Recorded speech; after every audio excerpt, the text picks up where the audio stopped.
आपकी पार्टी के मीडिया प्रभारी और वहां से जयराम रमेश ने आज बोल दिया, राहुल गांधी 117 यात्रियों के साथ एक यात्री के तौर पर रहेंगे, नेतृत्व नहीं करेंगे। उन 117 यात्रियों को भी क्या राहुल गांधी का नेतृत्व स्वीकार नहीं है? या राहुल गांधी को नेतृत्व करने से इतना डर क्यों लगता है? यह सवाल मेरे जहन में आता है। डॉक्टर अजय उपाध्याय, पहले तो इसी का उत्तर दीजिए। डॉक्टर साहब, पहले तो मैं आपको धन्यवाद दूंगा कि आज इतने अहम मुद्दों पर आप चर्चा करा रहे हैं, जो चर्चा देश को जोड़ने की चर्चा है जी। एक तेरा कदम एक मेरा कदम मिलकर जो जुड़ जाए अपना वतन, आओ साथ मिलकर भारत जोड़े। इतना सकारात्मक, इतने माहौल में हम प्रयास कर रहे हैं कि देश में जो चीजें हैं वो जनता उसको समझ रही है। कम से कम जनता के बीच जाकर के उन बातों को हम रखें और उनको सुने। ज्यादातर इसमें मन की बात नहीं होगी, हमारे नेताओं की बात नहीं होगी। जो सिविल सोसाइटी के लोग होंगे, आम जनमानस होगा, गरीब गुरबा होगा, आदिवासी पिछड़ा होगा, रास्ते में जो भी मिल जाएंगे, उनकी बात को हमारे पदयात्री जोड़ने का काम करेंगे। राहुल जी के नेतृत्व पर आपने जो भी प्रश्न किया है, पूरा देश देख रहा है। कांग्रेस पार्टी के नेता, हम सबके नेता राहुल गांधी जी हैं। अटक से कटक तक, कन्याकुमारी से कश्मीर तक हमारा संगठन है। कांग्रेस पार्टी का एक एक कार्यकर्ता राहुल गांधी को अपना नेता मानता है।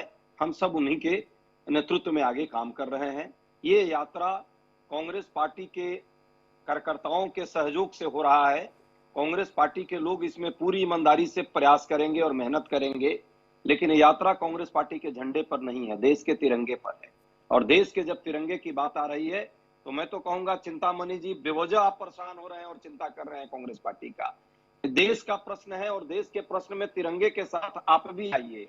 हम आपका भी आह्वान करते हैं, आप भी जुड़िए, आप भी अपनी बात रखिए। यदि लगता है कि उसमें कोई चीजें गलत है तो एकदम आइए आप, और उस पर भी चर्चा होगी।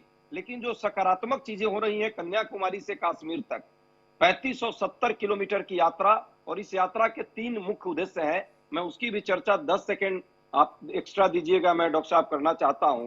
पहला है आर्थिक असमानता। जिस तरह से पूरे देश में आज आर्थिक असमानता का दौर चल रहा है, एकाधिकारवादी नीतियां चल रही हैं, हम दो हमारे दो को महत्व दिया जा रहा है, मित्रों पर मेहरबानी चल रही है। देश की जनता इस बात को जानने लगी है और ये जानना जरूरी है। क्या ये कोई गलत काम हम कर रहे हैं? 23 करोड़ लोग गरीबी रेखा के नीचे आ गए। जब हमारी सरकार थी, हम 27 करोड़ लोगों को ऊपर लाए थे। 12 करोड़ लोगों की नौकरियां चली गई और 10% लोगों के पास देश की 57% संपत्ति का आय जो है संकेंद्रित हो गई है। ऊपर से कमरतोड़ महंगाई और गगनचुंबी बेरोजगारी। क्या ये जनता के मुद्दे नहीं है? इन पर क्या चर्चा हो यदि यात्रा के दौरान, तो क्या बुराई है? दूसरी बात, दूसरा जो मुद्दा है सामाजिक बंटवारे का है।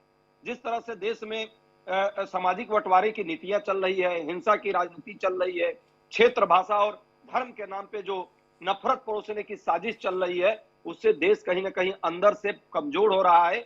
देश के अंदर कई देश बनाने की साजिश है, उससे हम चाहते हैं कि देश को मुक्ति मिले और देश एक साथ जुड़े। क्या ये कोई गलत काम है? तीसरा सबसे जो महत्वपूर्ण बात है, चूंकि ये देश लोकतंत्र से जीता है, लोकतंत्र के कारण आज देश की पहचान पूरे विश्व में है।